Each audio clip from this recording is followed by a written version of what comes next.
The following program is rated TV MA-LSV. It contains strong language, sexual situations, and violence. It is intended only for mature audiences. They gave me my theme music!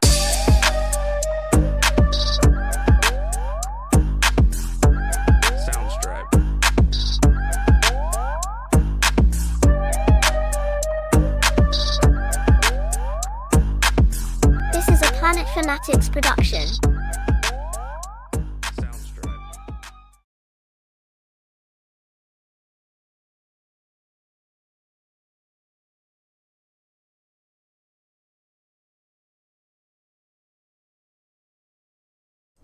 What is up and what's going on, fellow fanatics? Appreciate everybody being here tonight, everybody that is showing up.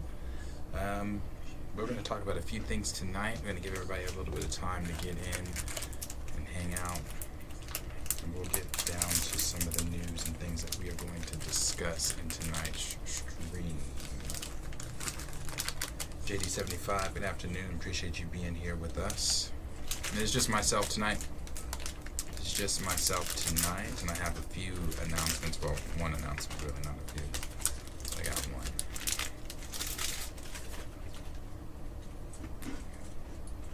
Let's see again. We'll give everybody a little bit of time to get in here. I know I talked a little bit the last week, yesterday, I think even the week before, about Kellen. And how he would be possibly coming back, and Kellen was coming back, but Kellen just found out that he and his wife are with child. So they are now, he has to now center all of his focus on the upcoming baby, so he will be focused there. So Kellen will not be one of the faces we see anytime soon. Kellen will be a face that we see maybe as a guest or something soon, but as far as coming back right now, he has got a baby on the way, and he's going to be a family man, so he's got to take care of that thing. So, no Kellen soon. But like I said, I'm going to be here weekly now, daily. I know, Kenny, I miss Kellen too. Kellen is dope. But he'll be here for some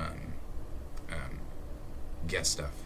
Try to get him on as a guest every now and then. Let me see. Again, for as far as like Q goes, like I told you guys, Q is at knee-deep in work and things right now, so he's trying to get some things together over there. Corey, I said yesterday Corey was going to be here, but I forgot. Corey's on vacation. Corey's on a Royal Caribbean cruise right now. She is gone, so I forgot all about that. So yeah, she's gone. So it is just myself tonight. Like I said, we're going to cover a few things, go over a few of the things that's going on in the news.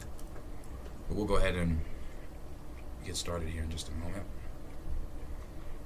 on some of that. Some of those.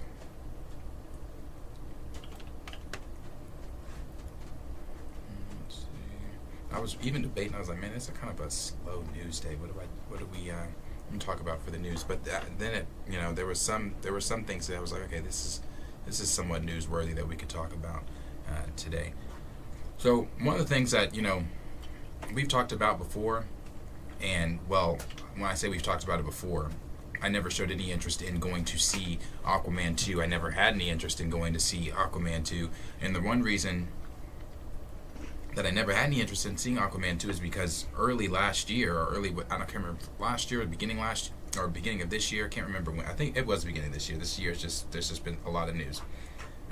James Gunn announced that he was going to reboot the DC universe, and that took a lot of the interest out of the current DC extended universe, because a lot of those films no longer matter. The actors and actresses that we've been on journeys with and in these films with no longer were going to be a part of this new DC universe. Well, at first we were told they were, but then of course we all know how that drama went with the DC extended universe coming to a close.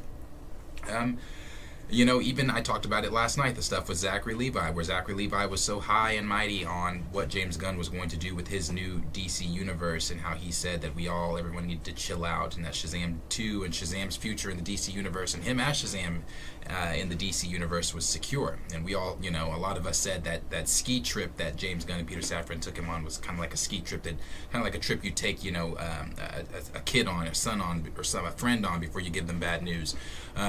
Because now, obviously, he's, talking nepotism over there, saying that James Gunn, if you're in the family of James Gunn, it must be, or what did he say?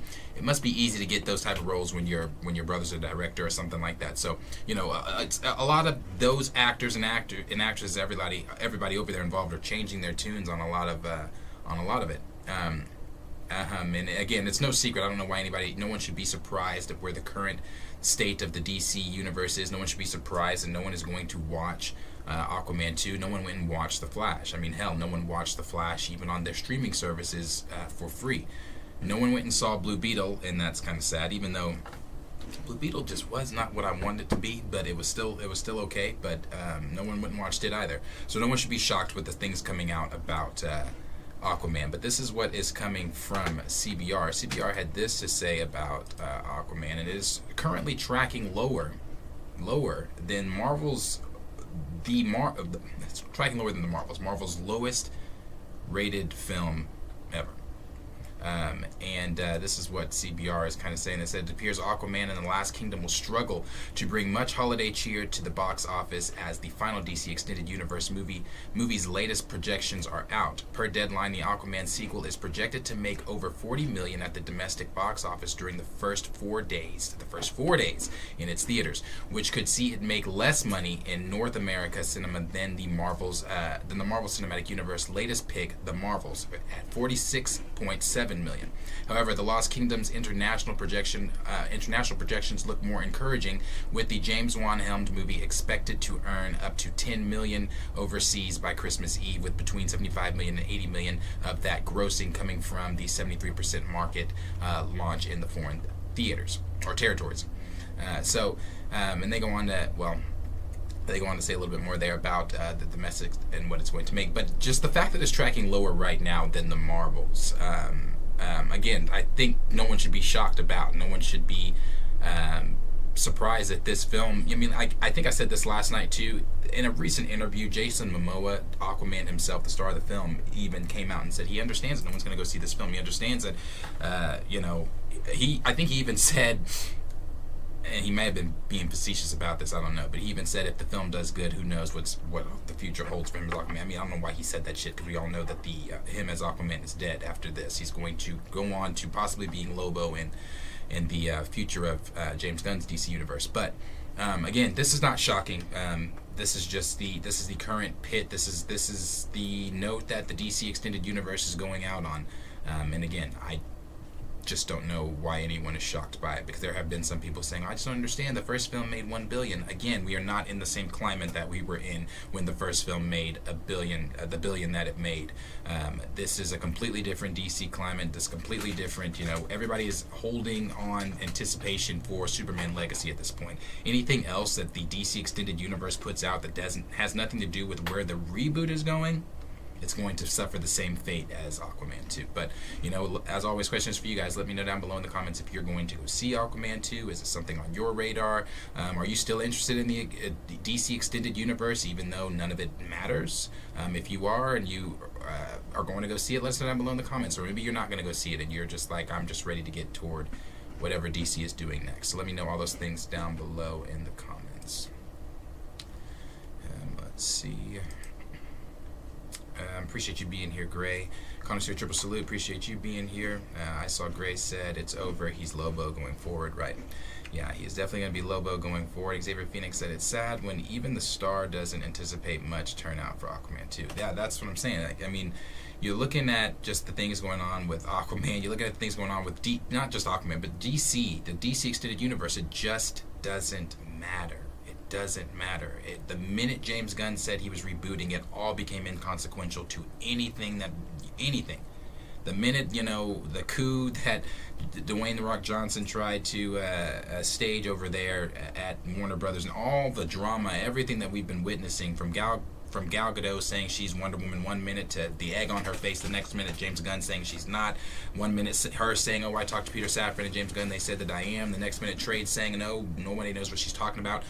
She's not. it's been a whole mess full of drama when it comes to the DC Extended Universe. Nobody cares. Dorian, appreciate you being here. He said, "What's up, Fanatics? Aquaman 2 isn't something I'm excited to go see." Yeah, I don't. You know, I think that the theater is going to be very empty. The theater when we went and saw the Marvels, and we typically go see every Marvel film. We do, not typically. We do go see every Marvel film in the IMAX theater. We saw the Marvels in the IMAX theater. No one. I think there was maybe about 20 of us in there, and the IMAX theater at the Warren is huge. So, yeah, pretty disappointing for them. I mean, again, I could give a rat's ass about the DC Extended Universe or what Aquaman 2 is going to do or don't do, but it is news. JD75 said, "Just waiting for the Superman movie session, what they do with that. So am I. I cannot wait to see what Legacy is ultimately going to look like." Zach Trev said, "Off topic, but are those two screens in front of you?" Yes, they are. LOL, just curious about the setup, fam. Don't mean to. No, that's fine. I don't care. I love those kind of questions like that. Yeah, these are two screens. This is actually new. We used to have just one setup, one computer. Well, the computer. Yeah, we had one computer. The computer I used to have in front of me. Then my producer Henry, who does all the things behind the scenes that I don't know how to do. He found these, said we needed to get two of these, so I have two on my desk. They have one on their desk. So the one of these on my desk allows me to control all the internet things that I do, as far as like pulling up the articles and things like that. The other screen allows me to see OBS, and then they are connected to the screen that allows them to see, or that I'm pulling up articles and things on, so they can see all the articles that I'm pulling up and things like that. And of course, we have the main computer where everything is being done at, and that is Henry's computer. So yeah, the setup is a little bit different now, and hopefully things are still going to get a little bit better moving forward. But no, don't mind those questions at all. Gray said, "I wish he would have just played coy about it, so everything except the Flash could have."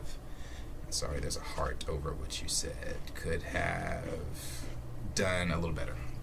Yeah. No, I mean, I don't know why they said anything about it. They should have waited. They should have waited. If you were going to announce it after Aquaman 2, maybe at the premiere even. Say at the premiere you could say, well, I don't know, because that might hurt Aquaman 2. But,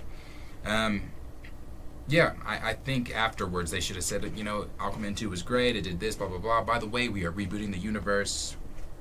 Here we go. But, yeah, so we'll move on there to the next topic, and we'll talk about the Color Purple reviews. The film, the reboot for the Color Purple. When I first heard about that they were remaking the classic that is the Color Purple, I thought to myself, for why? And I said, you know, it's already such a great cultural classic and just a classic in general, but why would you want to go and remake something that is, again, such a classic? But because we live in the day of remakes in Hollywood anyway, everything is being remade, and I do mean everything is being remade. If it's not being remade from animation to live action, a live action is just being remade, or an animation is just being remade. Everything is being remade. However, this one is going to be remade. Of course, I'll be watching it. I will be watching the Color Purple remake, of course. But this one's going to be remade, and it's got that bitch Oprah attached to it. Now, that's the only thing I don't like about it. I know Oprah obviously is a part of the original Color Purple, but we all know how I feel about Oprah, how a lot of us over here feel about Oprah. But Oprah is attached to it. I remember it was back in Vegas at what was that at which con is that? CinemaCon? I believe it's CinemaCon in Vegas, where they talked about the Color Purple. Oprah, I remember seeing a lot of stuff online. Oprah came out on stage and she talked about how they were going to be doing the remake of the Color Purple, but it was going to be based off of the musical, the stage play. It's going to be based off the stage play musical, and it's going to be turned into a musical film. So it's going to be a musical type film, and I'm sure everybody's seen the trailer by now. I have seen the trailer. Also, and the cast looks great, you know, and the reviews for it are great as well. I will pull up that trailer so we can see what that trailer looks like. But bear with me one second. Let me pull that up. for people that haven't seen the trailer. We'll watch the trailer really quick, and then we'll go into what the reviews are saying. Because, like I said, the reviews are very positive.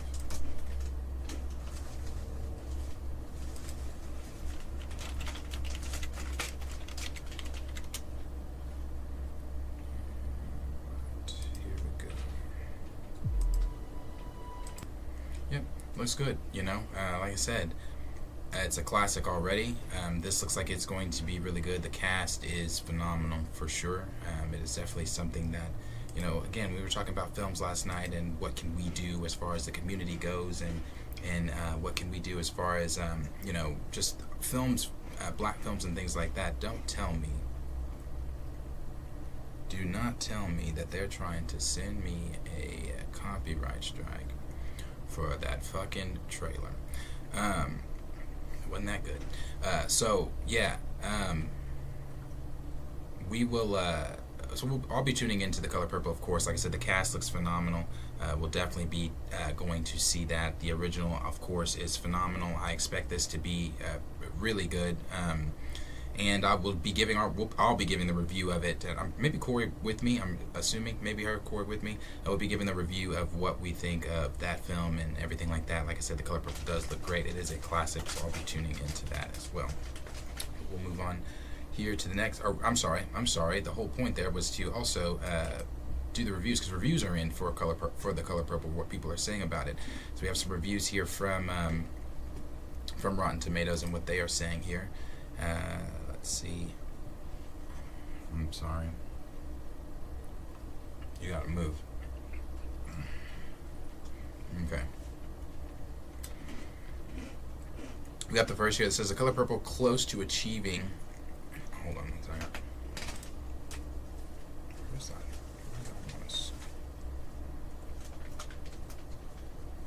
Where's that one? I went there. I want to start at E-Man's. Where it was. Okay, E-Man said, from Broadway to the big screen, this adaptation deserves the highest praise, and it is undoubtedly a must-watch. The Color Purple is easily one of the best movies of 2023. That's from E-Man. We have another that says The Color Purple is bold and beautiful. The Color Purple is a bold and beautiful adaptation of the Broadway musical and an uplifting interpretation of the source material. Someone else goes on to say, a triumph in every sense, starting with a spectacular cast, managing to present their characters to a new generation without copying what has been done before. We got more that says, this musical will surprise you with its heart and humor, blending both the present audience with a story that makes you rise with applause while wiping tears from your eyes. And we've got another that says, the movie musical The Color Purple creatively blends emotion, highs and lows, and it glitters versions of the book and the 1985 dramatic movie. More comedy and joy balance out of the trauma and abuse, but the overall theme of resilience remains the same.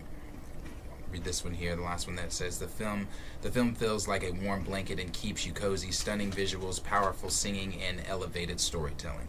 So, you know, it goes on. There's not really been too many we've got some here that says lacking in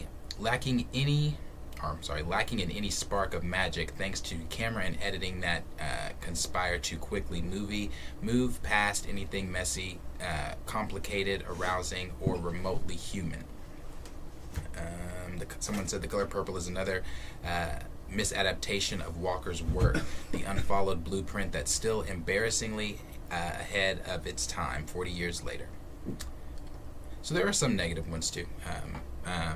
I don't see those two ones that I read there. I don't, especially that one saying lacking in any spark, having too much to do with the film itself. He said, you know, obviously the camera work does have something to do with the film, but didn't sound like he was talking more about, you know, the message of the film, the acting of the film, or anything like that. He was just more talking about camera work. But the reviews are pretty positive. It's got but last time I looked, I think it had an 86% on Rotten Tomatoes. What's it at right now? An 88% on Rotten Tomatoes. So yeah, it's doing really good right now. It's got 73 reviews in, and comes out on Christmas Day. So yeah, It'll definitely be a good film. But let me know down below if you guys are going to be going to check out The Color Purple. If you're going to be going to check out The Color Purple, let me know down below, and let me know if you're going to be seeing it on opening day, and let me know what you guys think of some of those reviews. All right, let me know in those comments down below. Sprite, you got to chill out.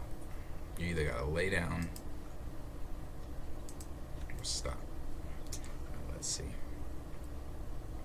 We've got Raymond that said this looks amazing. Kenny said, yeah, this looks phenomenal. Official MG said we'll be seeing it on Christmas Day.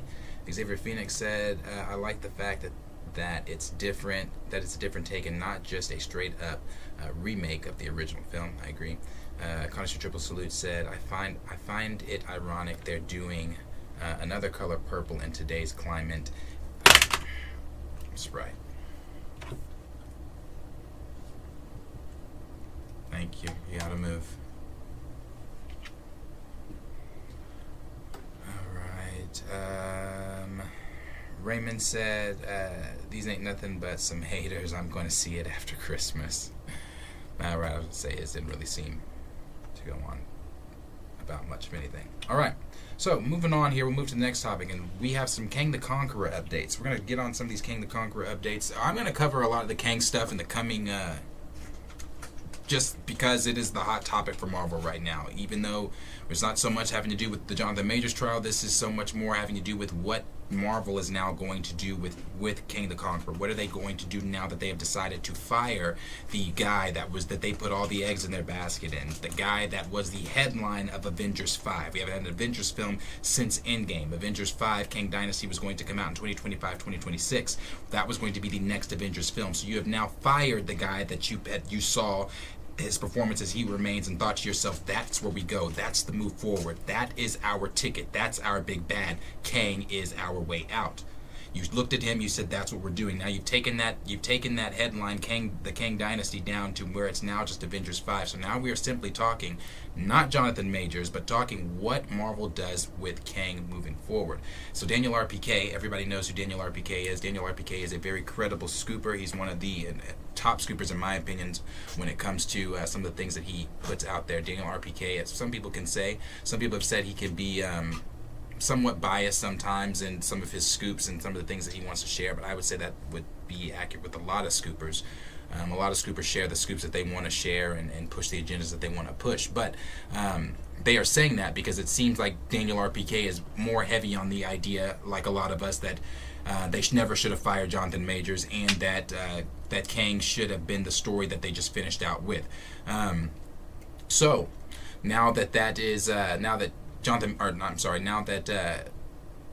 RPK has put that out on his Patreon, this is what he kind of had to say about it. Like I say, he discussed this on his Patreon.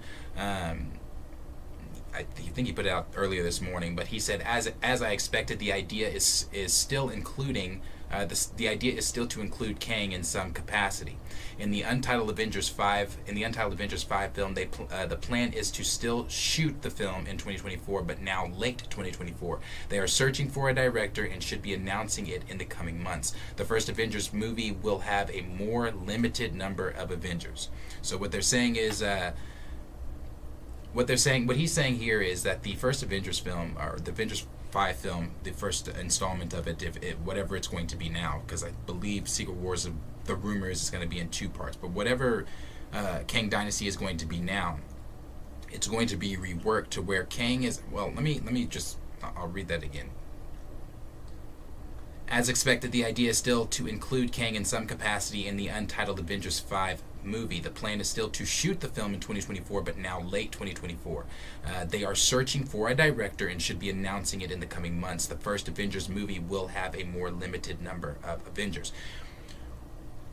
What this means is they are simply changing the movie again. We already knew earlier on that Michael Waldron, this is something that was reported a while back, that Michael Waldron had been the writer for Secret Wars. That was a while back. But then we had recently kind of learned that Michael Waldron was going to be taking on the writing duties of writing Kang Dynasty. A lot of people were speculating as to why, because, you know, Michael Waldron obviously wrote Multiverse of Madness, which some people like to say is one of the more important films to the multiverse in the MCU, and I would say that the MCU wanted it to be. I would say it's not, but they wanted it to be, but sure, we'll go with that. So some people said that's one of the reasons, because he wrote, you know, Multiverse of Madness. He was also one of the writers over there for Loki, so they're trying to tie all of that in together and make it make sense. So how do you do that? You get the guy that has wrote some of the best things that we've seen since Endgame.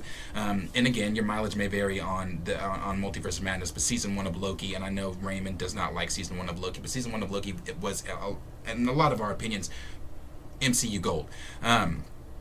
Season 2, another topic. But so Michael Waldron being brought over to write for the Kang Dynasty was something that kind of lined up with some of those rumors there. So then Daniel RPK going on to say that they're now shooting it in late 2024 instead of early 2024. I would even bet that Michael Waldron has been rewriting this, started rewriting Avengers 5, Kang Dynasty, or whatever it's called now, during the trial. As I said last night when we were talking about the major stuff, I do truly believe no matter what the outcome would have been, whether it would have been an innocent verdict or the guilty verdict that stands, Marvel would have gotten rid of Jonathan Majors either way, because it became an image thing for them. Again, we talked about this last night. So since that became an image thing for them, I believe Michael Waldron was set. The minute Michael Waldron was contacted to come over and start writing Kang Dynasty was the minute he was told that they are now moving in. Maybe Jonathan Majors wasn't told, but Michael Waldron, being the writer of Avengers 5, was told, I believe, my personal opinion, the minute he was told that he was going to be helming the writing decisions for Kang Dynasty. So since he was told that he was going to be doing that way back then, I believe they told him, hey, this is not going to shake out well with Jonathan Majors. Even if it does shake out well with Jonathan Majors, you have to look at the hole that we are currently in. This becomes an image thing for us. It becomes the court of public opinion for us. So what we need you to do is pivot right and make this a completely different film. Have Kang in it in some capacity. You saw what Daniel RPK said there. Kang is going to be in the film in some capacity. Your main villain is not in a film for some capacity. Thanos was never in the Avengers films, the main Avengers films he showed up in some capacity. He was the main villain, and Ultron wasn't in Age of Ultron in some capacity. Ultron was the main villain. I could go on and on and on. So your main villain's not going to just be in that film as some capacity. To me, that screams pivot. That screams what they're doing. To me, them saying that they're going to be shooting in late 2024 now is because Michael Waldron's not done writing. They still need this. They still need to be writing this. It went from early 2024 to late 2024. A lot of the changes they're already making. You know, the film went from being called the Kang Dynasty to now just being called Avengers 5, and again, the Kang Dynasty in sub capacity. And we don't know anything for sure. Obviously, these are just, take this all with a massive grain of salt. Anytime any of these leaks or things come out about anything going on, we take it all with a massive grain of salt. But we really don't know we really don't know any of these reports for sure as they are right now. But the question is, what if, you know, a lot of people have been asking, what if the pivot is not to Doom? What if all this we're thinking and they don't make the pivot to Doom? You know, obviously the obvious turn with the storyline being Secret Wars and Dr. Doom being the main villain in Secret Wars, that would be the obvious pivot, would be to Doctor Doom. But a lot of people are asking the what if that pivot still is not Doom. You know, one thing that we do know from Jeff Snyder, because he recently talked about it on the hot mic. He said that Doom was always going to be the villain of Secret Wars, and this is what he had to say about it. He said Doom was always going to be the villain of Secret Wars, to where they were going to have Kang. You know, there was that whole rumor out there that Kang was going to be the Beyonder or something like this. And again, take this with a grain of salt too. Now, I don't know that I truly believe this or not, but that they were going to have Kang be, you know, some sort of type of the Beyonder, or a variant of him was going to be the Beyonder. At some point, Doom was always supposed to come in. Again, not my words. Siphon power from Kang or something like that, then become the overall art. This is what they were talking about on the hot mic.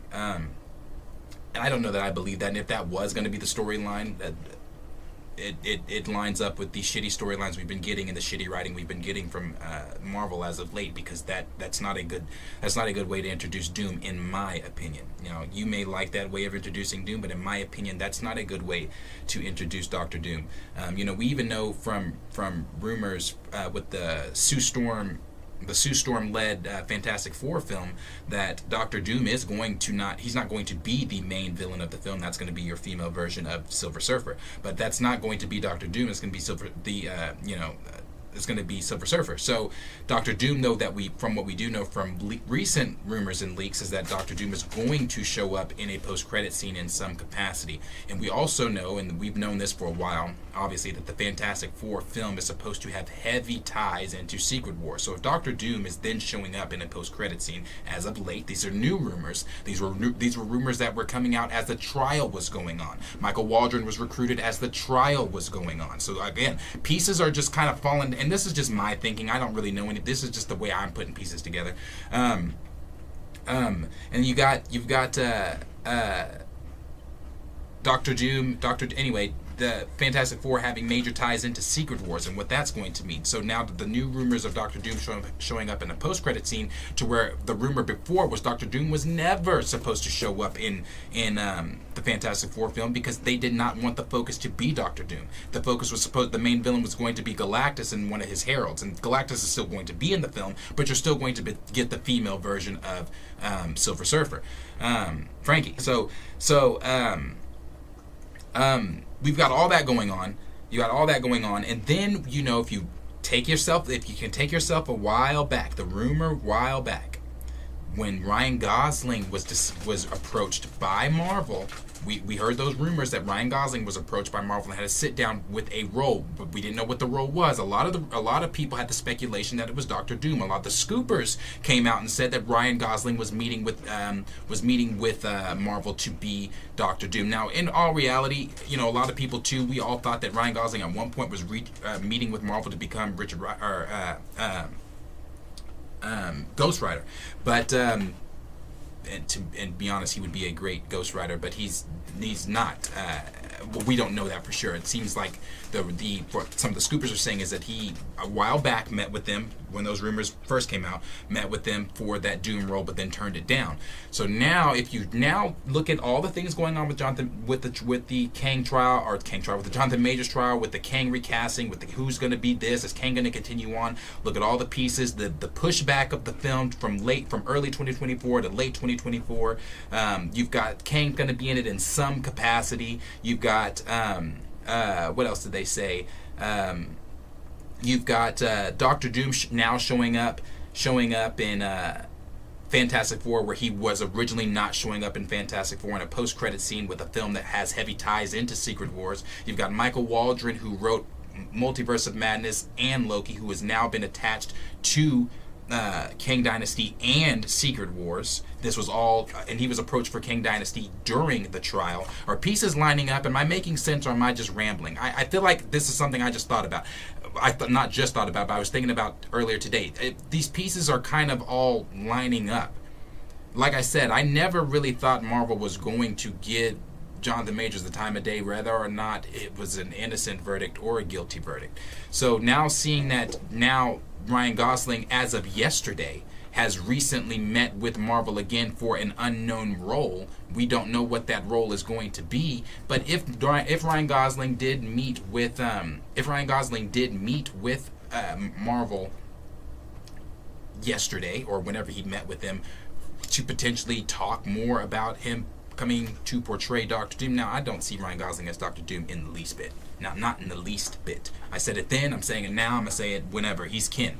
I've already seen him as Ken. I've seen him as Ken in the Barbie movie, so I can't unsee Ryan Gosling as Ken. I can't unsee Ryan Gosling in Remember the Titans. You know, those are certain roles I remember Ryan. I don't look at Ryan Gosling and think a lot of, like, you know, the evilness that Dr. Doom is. I don't the villain that Dr. Doom is, or any of that. I just don't see that in Gosling. But again, let's just play along with it. Maybe he did meet with them to portray Ryan, or to portray Dr. Doom.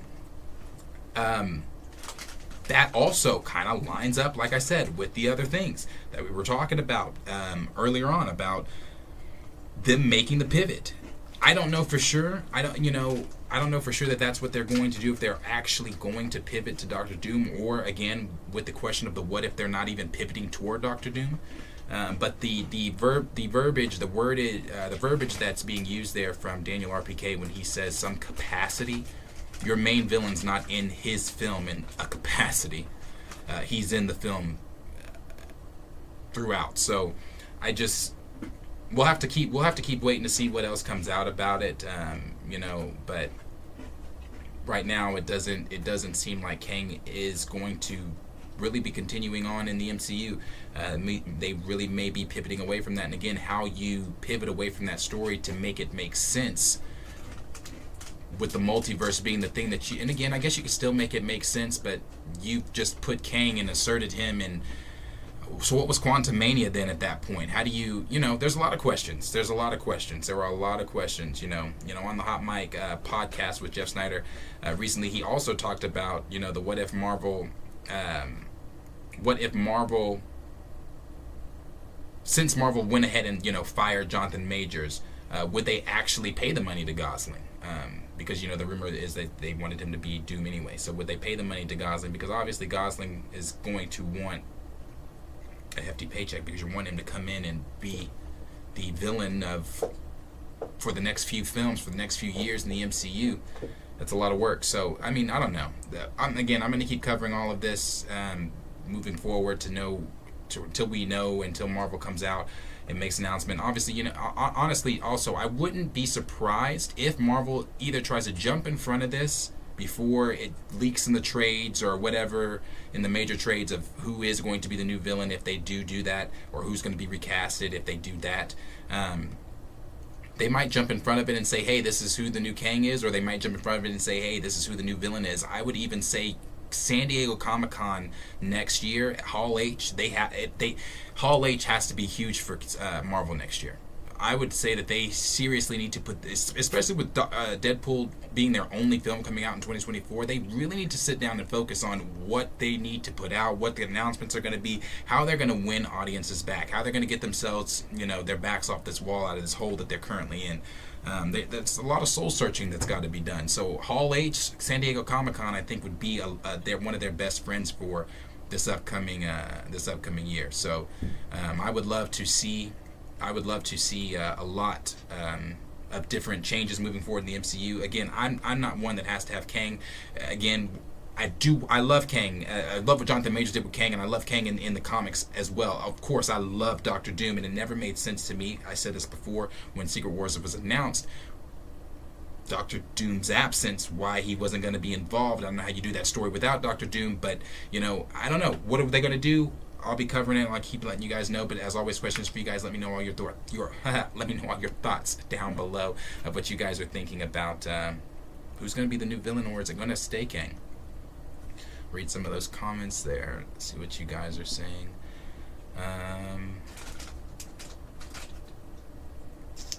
Let's see.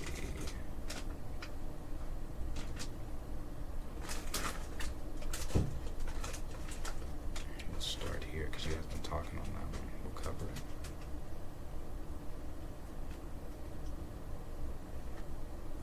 Alright, here we go. Kenny said, so none of the Avengers 5 has been shot. No, not yet. None of Avengers 5 has been shot. It's not going to be shot until 2024. And then one of the things I really didn't harp on a lot there, the last thing that Daniel put on in his paragraph there about Avengers 5, what he knows so far, what he's heard, is that it's going to be a limited Avengers team. What does that mean? Again, that's why I said Marvel has to be careful. They have to be careful. And some people might be thinking, oh, you're over-exaggerating. Am I? Are you going to go watch an Avengers film led by Sam with She-Hulk, Moon Knight, Hawkeye? We don't know where Thor is. I don't know. Is Thor going to be in Avengers 5? We don't know where Thor is. I don't know. Maybe Thor. What does a limited Avengers team look like? So that's why I said they got to be careful with that, because I said it last night. An Avengers film puts asses in the seats. They put an Avengers film out, it puts asses in the seats right now. But I also said last night that depends on that roster. That depends on that roster. Even in comics, there are some Avengers rosters that sell more than other Avengers rosters. I mean, it's just what it is. There are certain heroes that people want to see on the screen. There are certain heroes that people don't want to see on screen. So they got to be careful when picking that roster, that limited roster for Avengers 5. But no, none of it's been shot yet. Omega 095 said, I love Jonathan's take on Kang, but only the Loki show. I really liked it. I really liked what he did in Quantumania. Like I said, him and Michelle Pfeiffer to me were the only positive things about that film. I hated his performances in the post-credit scenes, though, as the others. That wasn't good. I didn't like that at all. Zach said, I heard they may diminish Kang and insert Doom. Feels rushed, but IDK. Your thoughts for Avengers 5? I don't know. That's what I'm saying there. I think it's rushed to just pivot to Doom. But again, I never thought Doom should have not been in Secret Wars. I don't know how you just... I don't know how you do that. I don't know what that looks like. Obviously, yeah, you can just insert another villain there, but that Jonathan Hickman run of Secret Wars, that time runs out leading up all the way through everything. Great. It's great. The reveals, everything you find out, it's great. I feel like you don't copy and paste that panel for. Obviously, if you want to sell it, you do. But it's the MCU. We know they're not going to do that. But you get damn close to it. So it's Secret Wars, but it's obviously going to be their makeshift MCU version of Secret Wars.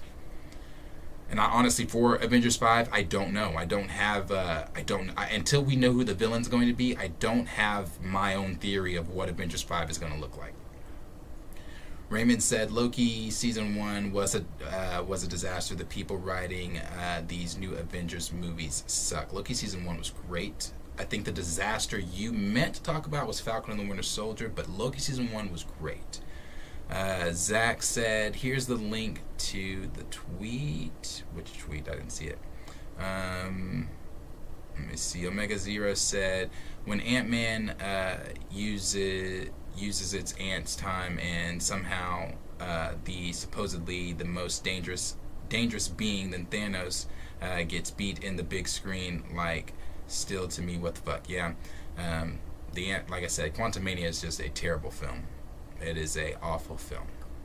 Xavier Phoenix said, I enjoyed Season 1 of Loki a lot more than Season 2, but hey, that's just my humble opinion. I agree with you. I enjoyed Season 1 way more than Season 2. Season 2, I've revisited scenes in Season 1, not in a long time, but Season 2, there's nothing I would revisit from it, personally. Raptor Cloak said, Marvel is full of Benedict Arnolds. They'd fail with or without Kang because they never learn to look in the mirror when it comes to their mistakes. I agree with you. Like I said, Marvel has to have a really long sit down with themselves. They got a whole year to do it. Put all your focus and energy into Deadpool and making that the film that's like, damn, boom, what's next? Because we know that Deadpool also has major ties into Secret Wars. I didn't cover the leaked pictures that came out about that, but there were a lot of leaked pictures that came out from the set, because they, those all the fighting scenes that we've seen of Daredevil, Deadpool and Wolverine with the Fox sign and all in the desert and everything like that. That's the Void. And I'm sure a lot of people may know that by now, that have been paying attention to the leaks. Maybe some people don't. But that's the Void. That is the Void from the Loki show, because we know the TVA is going to be in Deadpool 3 and going to be recruiting Deadpool and Wolverine to help them stop something or whatever it is. But that scene is taking place in the Void, and then from the more leaked scenes we saw, Sabretooth from the original X-Men film was in the Void. So it's like, how many different... I think they really are going to... Because even from what we know from the rumors and leaks, they're really going to go crazy with Deadpool 3. Even Kevin Feige said one of the main focuses for him right now is Deadpool 3. We know that you're pulling in Hugh Jackman. In order to get Hugh Jackman to come back to a role he said he would never touch again, obviously that pitch had to be something that was like, holy shit. So we know that they're pulling them back. We're going to see multiple Deadpools. We're going to see multiple Wolverines. We're going to see the original Fox X-Men that are going to be brought into this universe. We're going to even see the original, this is rumor, it may not happen, I don't know, but this is just rumor, take it with a grain of salt. We're supposed to even see the OG Fantastic Four with Jessica Alba and Chris Evans. Now, I don't know if Chris Evans is going to be in it, and that would be, I'm sure he may be, that would be a major thing to keep quiet as of right now, but the OG Fantastic Four is supposed to be in the film as well. We even saw from those leaked pictures from the comics the Fantastic Four ship that they normally use that holds the four of them. That was in the void. What else was going on? We know that Elektra, Jennifer Gardner is coming back as Elektra. She's supposed to be in Deadpool 3. I mean, there's just a lot of Deadpool 3. Even Dazzler from Taylor Swift is supposed to debuted as Dazzler in the film and things like that. There's supposed to be so many different X-Men. From what we've heard from leaks and rumors, that Deadpool 3 is going to be an X-Men, basically an X-Men film. You're going to see X-Men from the past that we've seen before on screen, X-Men we've never seen before on screen, X-Men you've always wanted to see, and it's supposed to be huge. It really is. So, and I really truly believe that. I do believe that, and the reason I do believe it's supposed to be huge is because Marvel can't afford for it not to be. Marvel is not in a place where they can sit back and say, if it's not good, it's not good. We are Marvel. We've suffered through things before and we've been fine. They're not in that place where they can sit back and be the almighty Marvel that they once were back in 2019, 2018 during phases 1, 2, 3, and 4. They're not that phases 1, 2, and 3. They are not that Marvel right now. So they can't afford for Deadpool 3 to be anything but great, to be anything but I've seen it 4 times and it's only been out one day. You know what I'm saying? So it's got to be this major thing for them. So we'll get there and see what that's going to be. Hold on, let me find that again.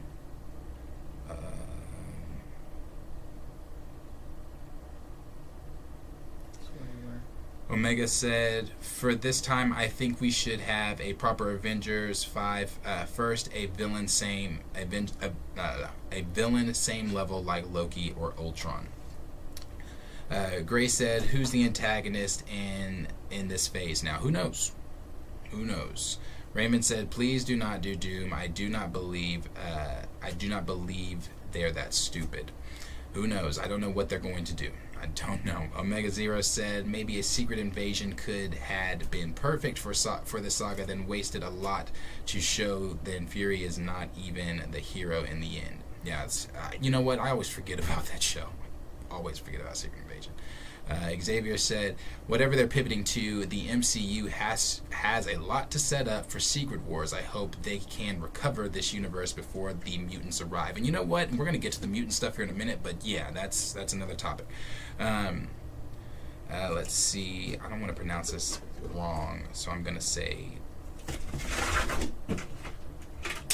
Sprite, get the fuck down.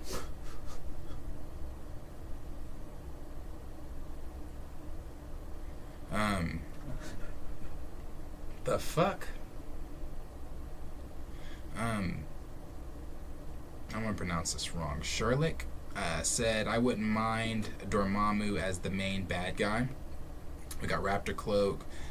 We got Omega that said, what do you think of Rebel Moon getting mixed reactions from critics and audience score? You know, Rebel Moon, that first day was at what? Like it was a terrible score. It was a terrible score. I'm gonna be honest with you. I don't think about Rebel Moon getting a bad review.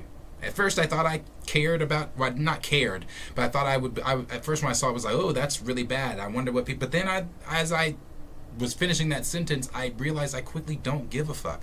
And the reason I don't give a fuck is because the Rebel Moon trailer, to me, I was watching some of it. I rewatched it again. We watched it here with you guys, and it did look cool. And I rewatched it again. And I was like, I don't know. I mean, what? I'm gonna watch it. I'm going to watch this to see. I'm giving it that. What is it? It's a film, right? It's not episodes. It's like it's in parts. Part 1, part 2. So I guess I'm gonna give part 1 a go. If part 1 is not good, I will not be tuning into part 2. I'm not. No, I'm at that point with films and this shit where if it is not worth my time, I'm not giving it my time. So I'm gonna pay attention to it. I'm gonna watch it, but I haven't thought about it. I really have not. Gray said, did anyone see the Young Avengers being greenlit? Yes, Daniel RPK was talking about that. He talked about that on Twitter, and I believe he's talking about it on his Patreon as well. SB Flash Not talking to me. Let's see. Kenny said, IDK if a smaller cast of Avengers will work at this point. Right. They're already gone so big and shown their hand. Meeting their standards seems necessary. I agree. I agree. I just don't think a small... Again, what does that even look like? Who's on that roster? Officially MG said, yeah. RPK confirmed, yeah, Young Avengers in a movie is a movie. D. Stizzle said, I wanted Phase 4 to introduce the Fantastic Four and Doom. You know, I saw an article, who I don't care for, Screen Rant, but Screen Rant put out an article that said, did Marvel wait too long to introduce the Fantastic Four? I didn't read the article, but I agreed with the headline itself. I was like, yeah, I think they did. I really think they've waited too long. They were announced in 2019. 2019 at D23 was when, or San Diego, whichever one it was, Comic-Con or D23 was when they were announced. We're still not going to see them until like 2024, 2026. That's when that film is supposed to be coming out. Like, yeah, they've waited it's been a long time. Got Stamina that said, London calling, what's up, Plantiers? Appreciate you being here. Xavier said, I'm stunned that the Rebel Moon dropping soon isn't even the better director's cut coming out later. Yeah, I saw that. I saw, Zack Snyder's got a director's cut that he's doing. SB Flash said, you're making sense. Okay, when I was talking about the lineup of just how shit's kind of just falling, yeah, okay. Just making sure that was making sense. Kenny said, anything Doom does will not hit as hard because we have no connection to the character, and that is true. Doom has just not been... Obviously, we all, as comic book fans, we all know who Doom is. We all know that Doom is such if not arguably the best Marvel's villain, one of the best villains of all time. But it's just like, there's already so much disconnected in the MCU, and I'm not going to go through the plethora of things that we all have questions about that's going on in the MCU that have not been answered. But then you insert Doom here, and it's like, well, where the fuck has Doom been? And where's the Fantastic... Like, there's a lot of... It would create more questions than it would solve the problem. So, I agree. Gray said, you're rambling, but you're making sense too. Okay, I'm just making sure. I'm like, wait a minute, is that shit making sense to y'all? I knew it was rambling. Omega said, I actually up with the idea of Doom. Black Panther 3 should have Doom as the mastermind villain in the movie.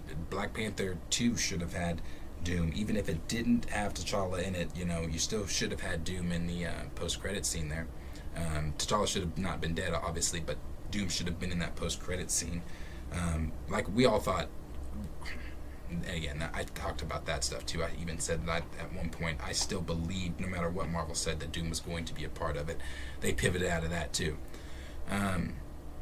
Zach said, the link says they may insert Doom in place of Kang and Avengers 5. Oh, okay. On Twitter. Gray said, I'm watching all of these fools online twist and contortions about recasting Kang and bringing up all of the other times that it's been done, but understands why T'Challa wasn't. Bullshit. Yeah, like I said, it's outrage about what you want to be outraged about. Doom cannot be rushed. They need to establish, see him evolve as a character. Having him be somebody sloppy seconds isn't how I want Doom to be introduced to the MCU. And I completely agree. Silver Wishes said, nah, make Avengers 5 about Doom more. I would, like I said, I would love to see that too. But it does go back to begging the question of, is it rushed bringing Doom in? Sprite, is it rushed bringing Doom in? Then we got D. Stizzle that said, watch Doom will be from Ireland instead of Latveria Victor O'Malley. SB Flash said, I don't think Hall H won't be that hype for Marvel anyways. Probably not.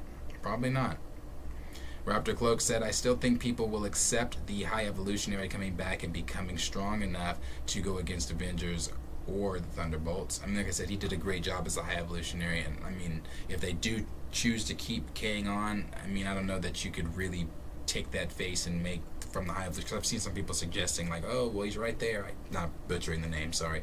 Oh, he's right there, let's use him. But then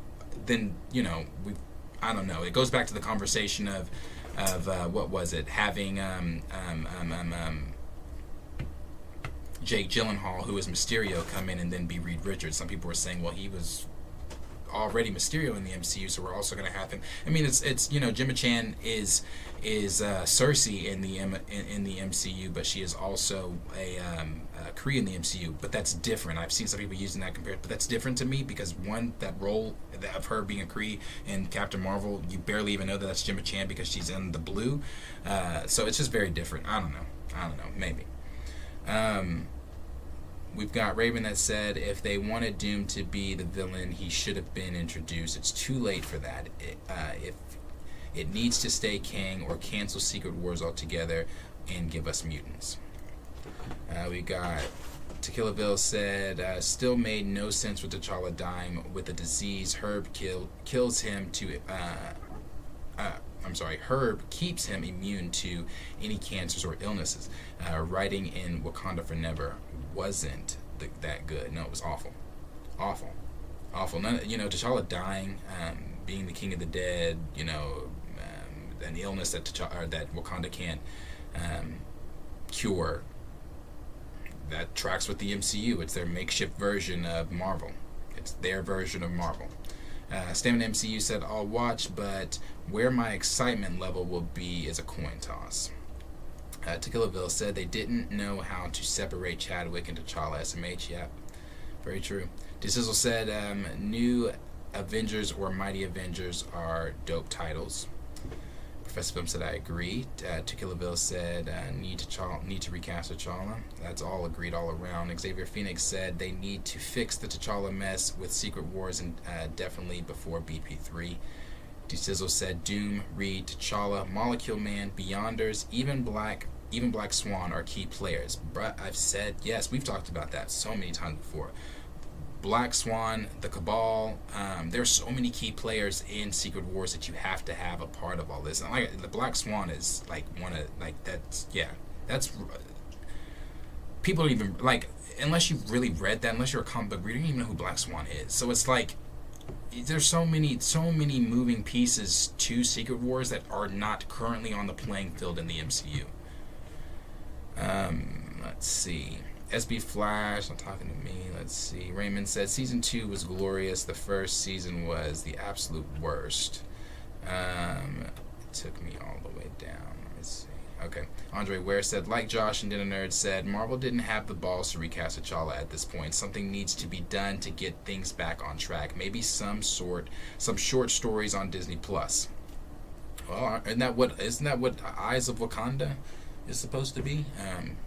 Isn't that supposed to be I don't know what Eyes of Wakanda is going to be. I don't care about the Wakanda in the MCU unless obviously the main character of the story is a part of it, as a part of that story. I don't know how many other ways that can be said. I don't know how many other ways,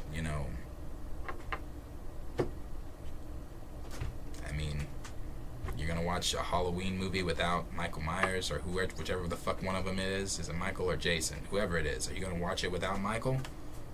No, you're not. So it's like, what's the fucking point of watching anything Wakanda centered without T'Challa? There's none. So we've got Gray said, let me see here. I appreciate the super chat there from Andre. I'll get to that let me see, Andre. I'll get to that in just a second. Give me just 1 second. I appreciate that super chat. Let me see.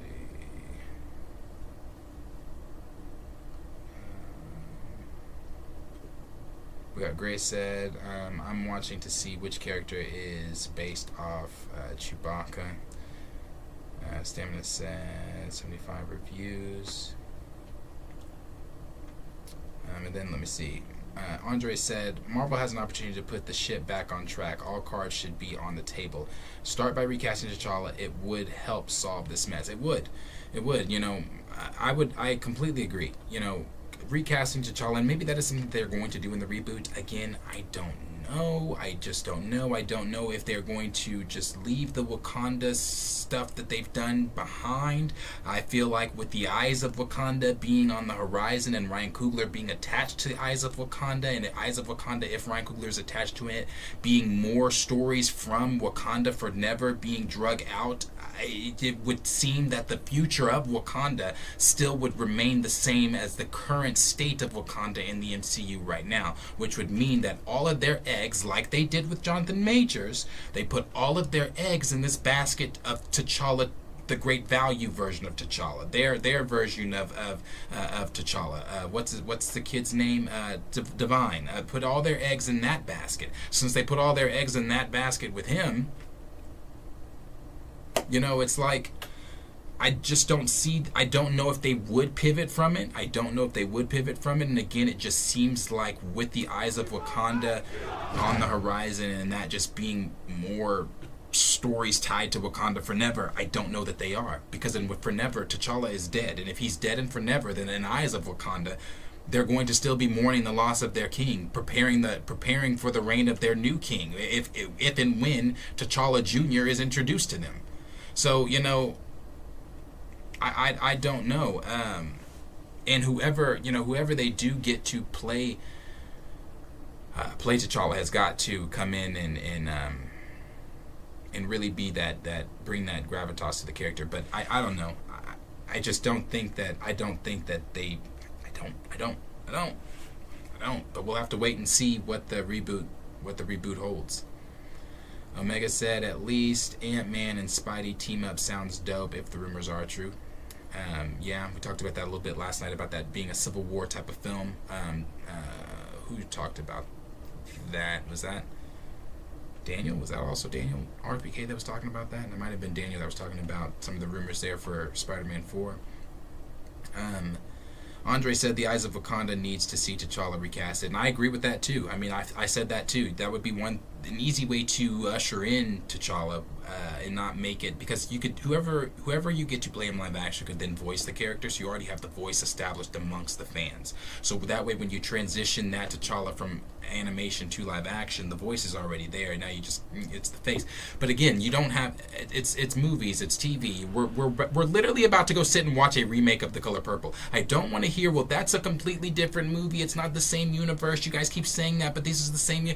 None of that shit matters, because it's Hollywood. This is fake. This is fiction. These are movies. These are actors and actresses that step into these roles, understanding that another actor or actress can step in that very same role and do worse or better than I did. But this role of a fictional character never dies. Even not just fictional characters, roles in general. Just because Chadwick Boseman played Jackie Robinson and he played Jackie Robinson to perfection does not then mean that somebody down the line cannot then make another Jackie Robinson film. That's not what that means. How many we have so many different films, and again, it's not just fiction. We have so many different films where we've seen remakes, we've seen reboots, we've seen recasts, we've seen. Again, it's Hollywood. That's what it's supposed to be. Look at right now. Warner Brothers is talking about the remake that they're doing for Harry Potter. For why?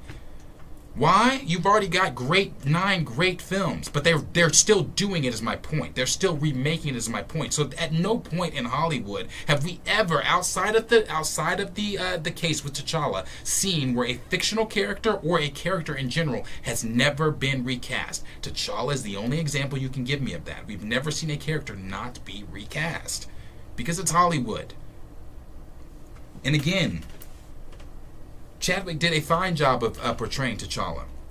But how dare you rob the next person to say, okay, and again, I use this example all the time. It's the last thing I'm saying on it, because there's a whole playlist of me ranting about recast T'Challa if you want to go watch that. But I've said this before, and I'm going to use this example again. Before I saw Joaquin Phoenix play the Joker, Heath Ledger was, and still is, the top for me. The point of where you got to be. Like, that is, no one will ever reach that point. But then I saw Joaquin Phoenix play the Joker, and of course he's no Heath Ledger, but that is a great film. And what Joaquin Phoenix brought to the Joker, he brought a different side of the Joker than what Heath Ledger brought to the Joker, but still the Joker. You know what I'm saying? So how dare you rob a Damson Idris? How dare you rob a Jonathan David Washington? How dare you rob a other names that we've been naming out there? Who was my favorite at first? Hawkman. Name is escaping me right now, but you know who I'm talking about. How dare you rob any of these other brothers out here that want to possibly cut their teeth on a role like this, that want to possibly be that next step in that step in those shoes of being that next black role model that little black boys and little black girls can look up to. I mean, we've talked about that with T'Challa when it comes to representation. That's what it's all about. So for you to take Aldous Hodges, thank you. So for you and Yolanda Noel, thank you to take that from these actors and actresses. Again, I mean, it's Hollywood. It's fiction. These characters don't die. But we've got Gray that said, "Who the hell puts a place ahead of the character who made it popular in the first place?" Right. Dorian said, "Quick question about that. Why wasn't anyone else called to help with T'Challa's illness?" Well, you know, one of the reasons, and and this is just my thinking on it, and this is just my thinking from knowing Wakanda in the comics, is because Wakanda doesn't need outside help. What can the outside do for Wakanda that Wakanda can't do for themselves tenfold? What the outside world could do for Wakanda. They are the most technologically advanced nation in the world. They have a galactic military. They have, I mean, they are so technologically advanced in every aspect of their lives. You know, so it's like, what could the outside world offer to our king that we cannot do for him ourselves?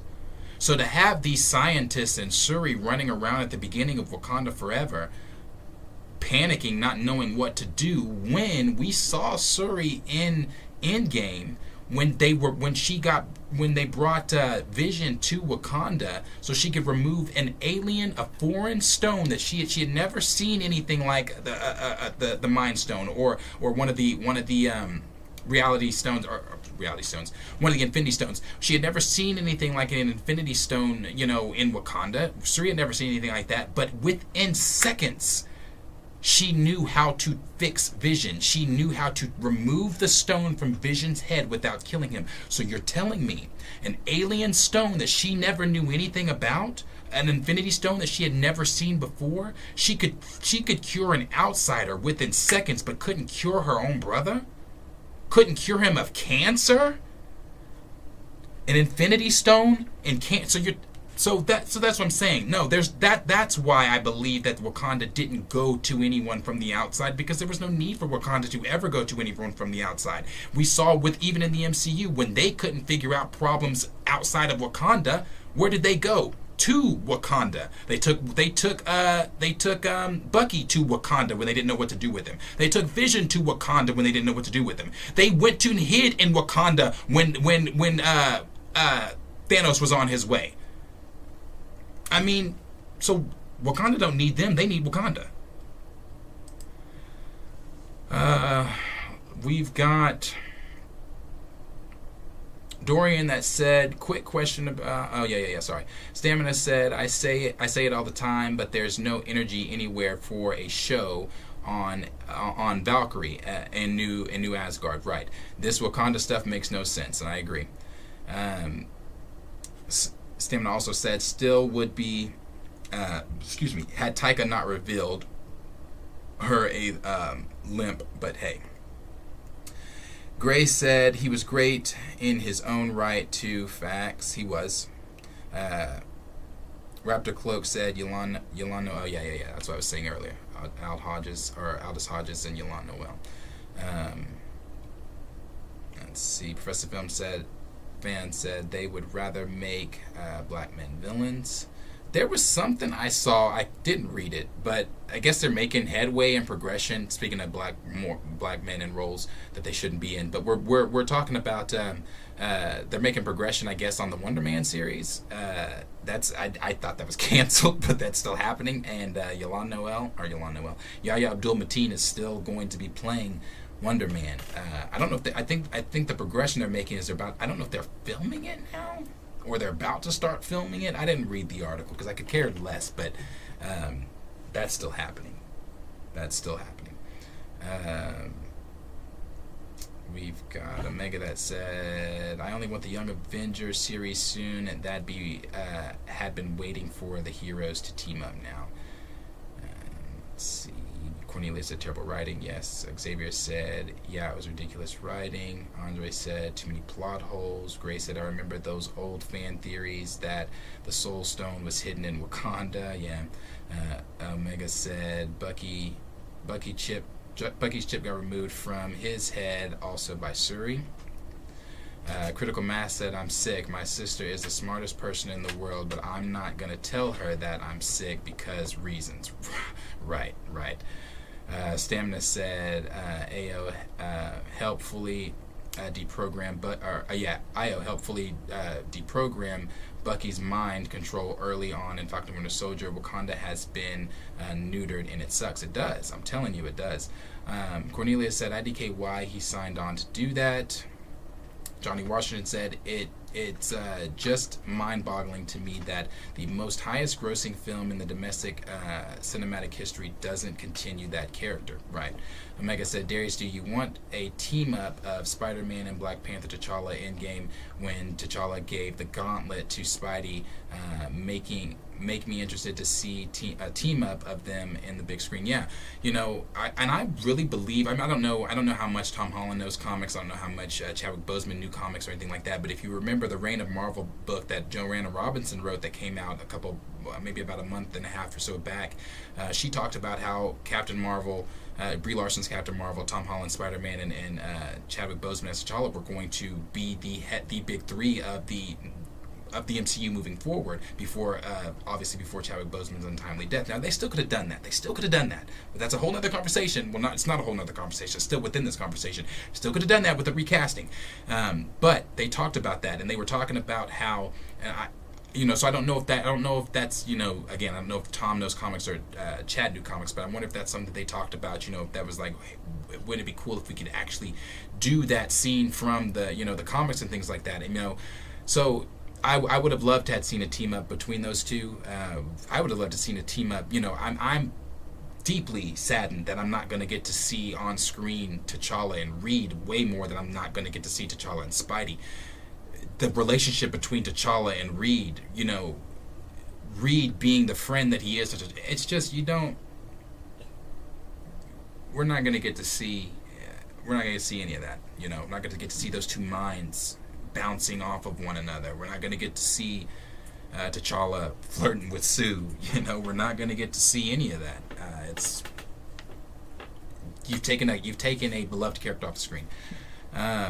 We've got JD that said, I can't believe they can't see how much sense it makes to recast. Plus, maybe they don't care how much money they will make by recasting.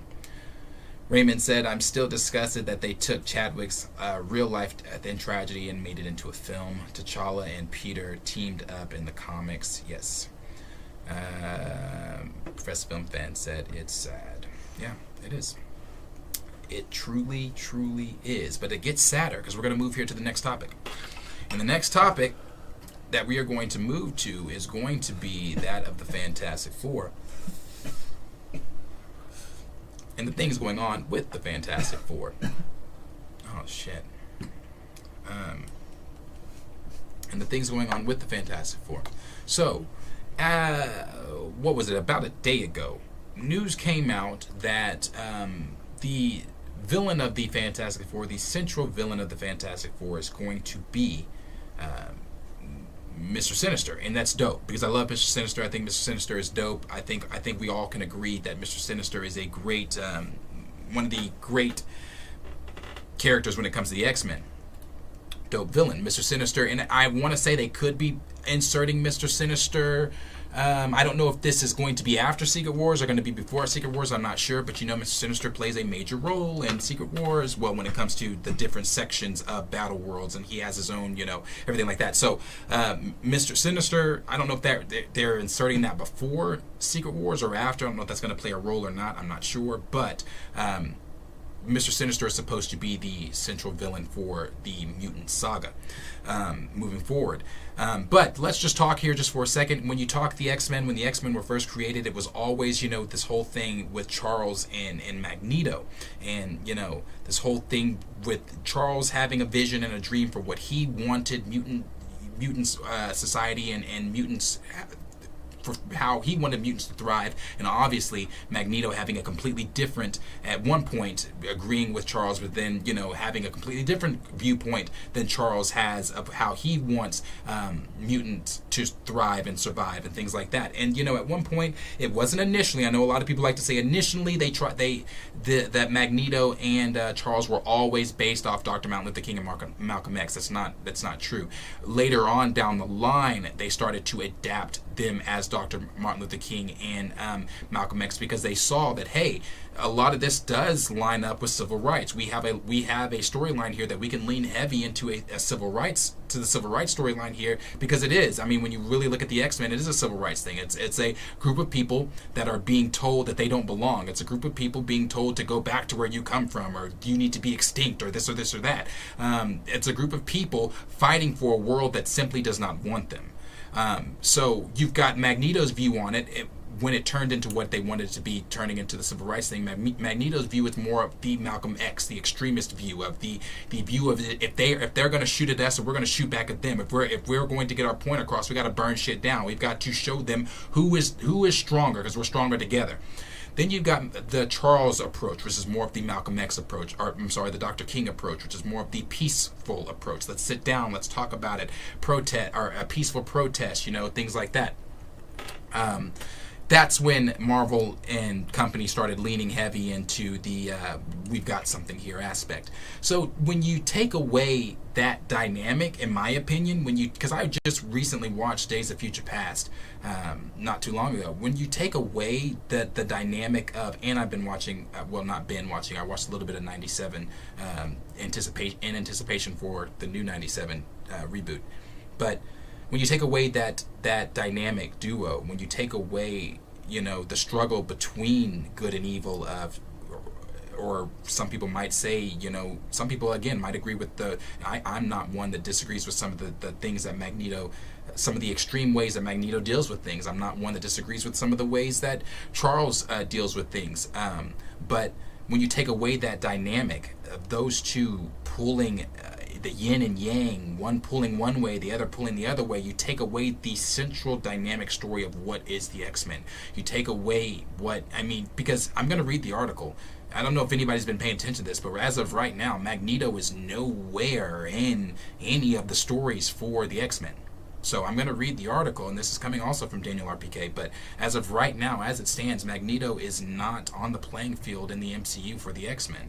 I don't know what that exactly means. I don't know in what capacity. Does that mean just for the first film? Does that mean for the first phase of the mutant saga? What is the mutant saga? So there's a lot of questions as to what that means. But I just think when you take away that dynamic of the X-Men, you take away really one of the main central meat and potato stories of what the X-Men that struggle, so and again, that's not saying that Mr. Sinister's not dope. I think Mr. Sinister is extremely dope, but this is coming from Game Rant. This is what the article had to say. It says, rumor the X-Men MCU reboot is ditching a classic character for someone new. It says the X-Men is returning, but not all characters are up for the Marvel Studios reboot because it will reportedly be a female-focused without the powerful mutant supervillain Magneto. Now, I'm going to get to the female-focused stuff in just a second, so give me a minute. They go on to say, there have been over a dozen X-Men movies since the first film was released in 2000. The last film, The New Mutants, hit theaters in 2020. For 3 years, fans have been waiting for another film from the mutant superheroes, and one is reportedly in the works. But it will have a new supervillain. Marvel Studios President Kevin Feige reportedly wants the next X-Men movie to be different and may present a new villain. Insider Daniel Richmond, claimed that the upcoming X-Men MCU reboot will focus more on the team's female members. All right, so we'll get to that. The script hasn't been written yet, but the executives have already began meeting with the writers to hear pitches on bringing the mutant superheroes back. Among the major changes would be the villain, as the mutant master of magnetism, Magneto, would reportedly be swapped with a new face. According to rumors, the new anti-hero would be Mr. Sinister. And then it goes on to say, however, it is still too early for such details. Additionally, nothing is set in stone, and whatever fans hear today may be subject to change. Once the script begins to take shape, Marvel Studios hasn't confirmed details about a new X-Men movie, but the anticipated announcement is expected to be made in early 2024. Marvel Studios may be working behind the scenes to give a concrete update once they officially announce the anticipated superhero movie. Also, Feige has seemingly addressed the future of the X-Men when he walked the red carpet for the Marvel's premiere in Las Vegas. There are various speculations on how Marvel Studios would weave the X-Men into the MCU after Disney acquired most of the Fox films and TV assets and were teased the arrival of the mutants to the MCU, saying fans would see the live-action mutants perhaps soon. Fans were then treated to the Marvel's post-credit scene featuring Kelsey Grammer's Beast. I forgot about that. Sorry. I honestly did. I mean, like, I didn't forget about it like that. Forgot that shit happened. Then it says, as for the villainous Mr. Sinister, there is no doubt that he would add a new spin to the franchise. Mr. Sinister and Magneto are among the popular villains in the X-Men, with some fans even comparing who is more powerful. There is a mixed opinion, with some siding with Mr. Sinister, who can control, siding with Magneto, who can control magnets, and others rooting for Mr. Sinister, who wasn't born mutant but endowed with superhuman intelligence, with expertise in genetic manipulation. Mr. Sinister has been a thorn for the X-Men in the comics since 1987. He manipulated the gene pool of the Summers family for generations, in particular Scott Summers, Cyclops, and his brother Alex Havoc. He also cloned Jean Grey following her death and created her doppelganger, Madeline Pryor, who arranged to meet Scott. Madeline and Scott fell in love, married, and became parents to Cable, a mutant mercenary. Mr. Sinister is cunning and a master manipulator. He is as bad as worse as his name. So, if rumors are true that he is replacing Magneto as the villain in the upcoming X-Men reboot, it would be exciting. X-Men movies stream on Disney+.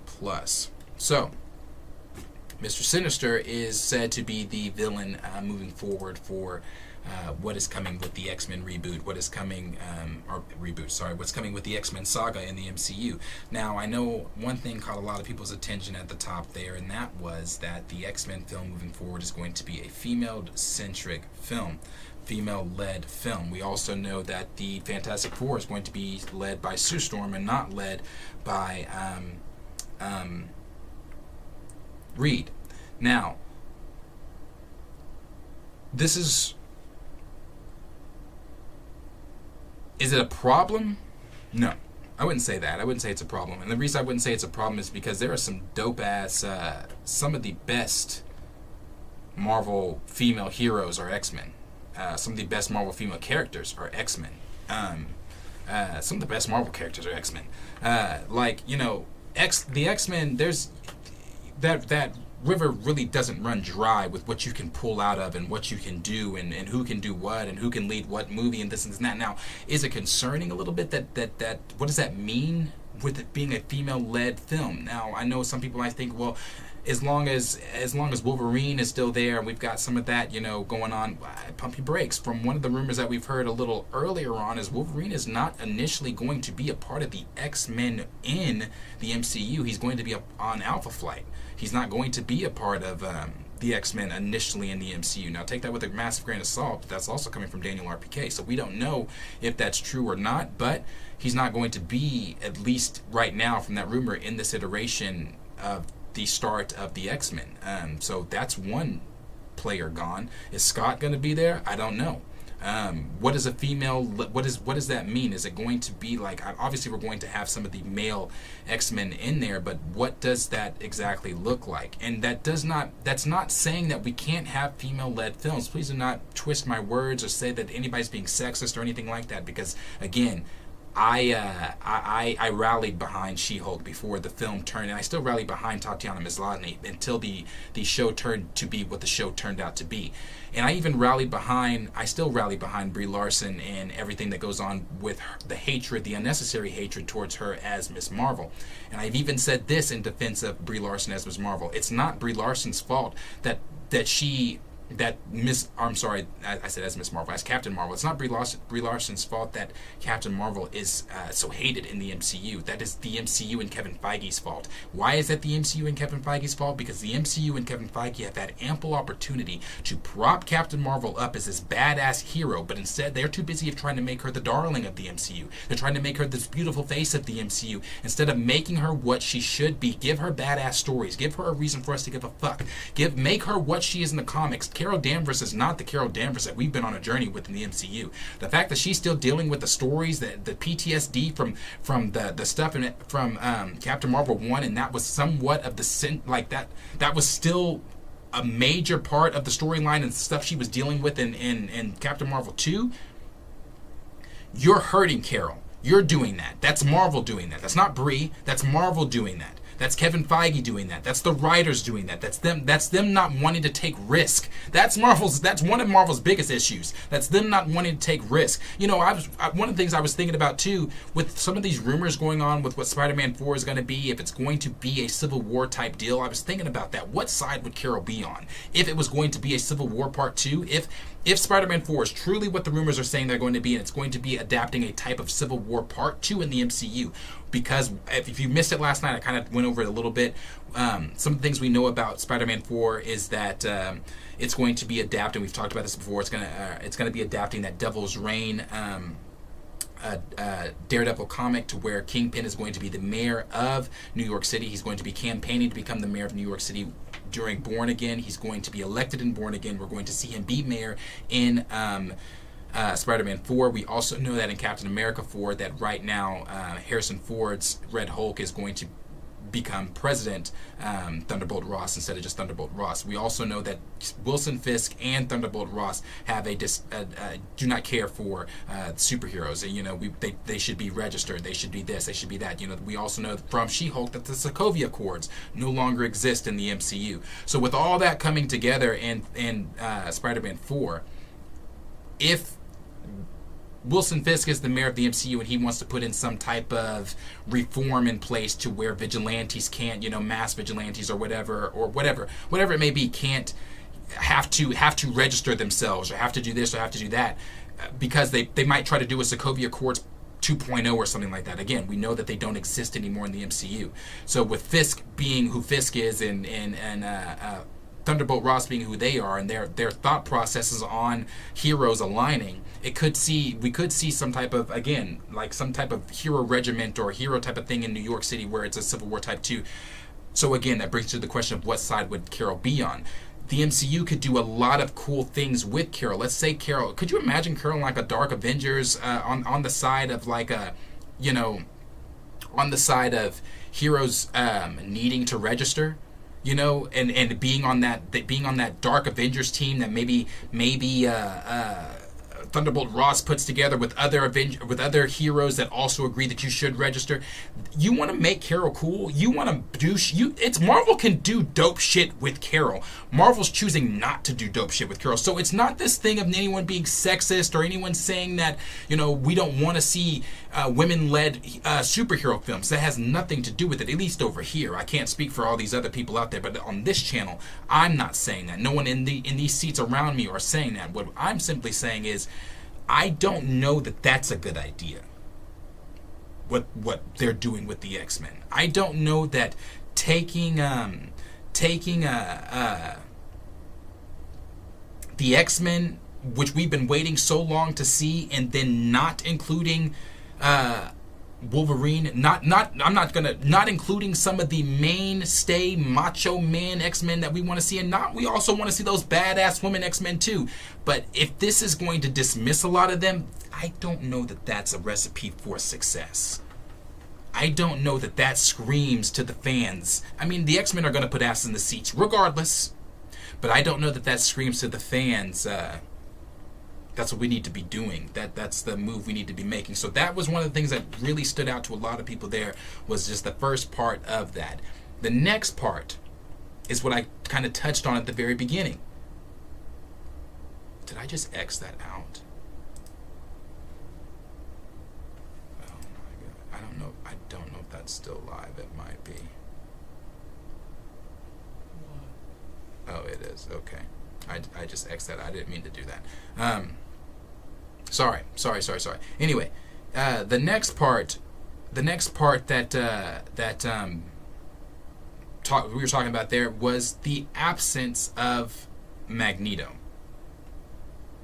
The absence of not having Magneto. I don't know what the MCU's issue is with just sticking to the script, just sticking to the blueprint. If it ain't broke, why are you trying to fucking fix it? Why are we getting... Now, again, that's not me saying I don't want to see Mr. Sinister. When we were looking at the pictures, the AI pictures of the X-Men the other day, I posted, I think, last week or the week before on Twitter, saying I'm just so ready for the X-Men. I'm honestly just... I'm sick of all this. I'm ready to get past the multiverse. I want to get to the X-Men. I'm done. I'm over it, because you've not gotten me interested in it. So, I'm ready, to get to the X-Men already. So I'm not saying Mr. Sinister's not dope. That is super, super dope. But no Magneto? No Eric? At all? Magneto's not going to be a part of it at all? Because right now there are no traces of Magneto on the current slate for what Marvel's doing with the X-Men. So no Magneto at all. That bothers me personally. Now, I don't know if that bothers others out there, but that bothers me personally because, again, why?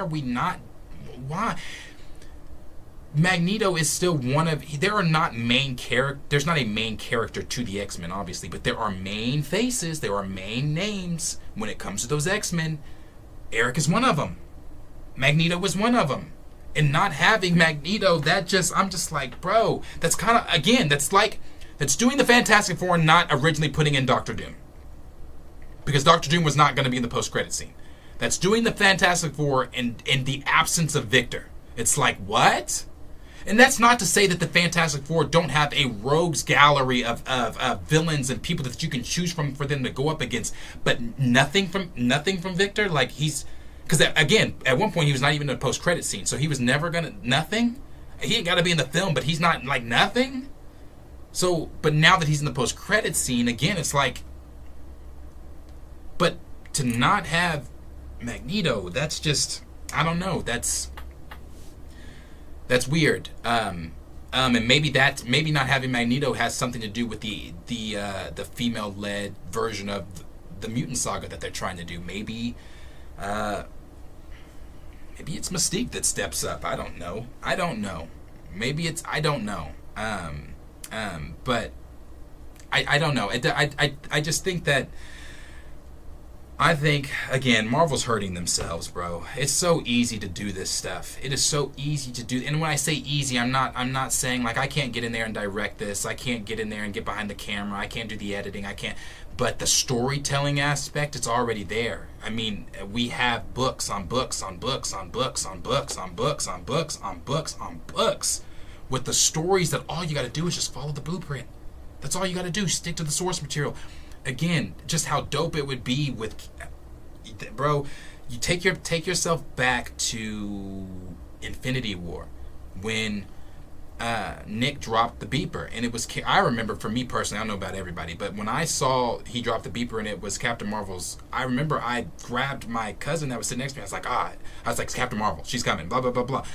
Because Carol is dope. Carol can be dope, but it's just what they've done with Carol, what they're doing with Hulk right now, what they did with She-Hulk, what they're currently doing, what they did with some of the stuff they did with Kang, what they're currently doing with Doctor Strange and his own film and things like that. That's the issue. they're hurting themselves. They are hurting themselves. So I think Marvel's got to do a better job. Again, that goes back to what I was saying about this whole 2024 and Deadpool being the only film. Take that sit-down time, put that major focus into Deadpool, but y'all need to be focusing the rest of that year, or whatever else, on the future. What are we doing next? What's happening now? What are we doing with the X-Men? How are we fixing these plot holes? Or how are we making people give a fuck about Carol? How are we making people give a fuck about this? You know, all these other things. Like, it's just...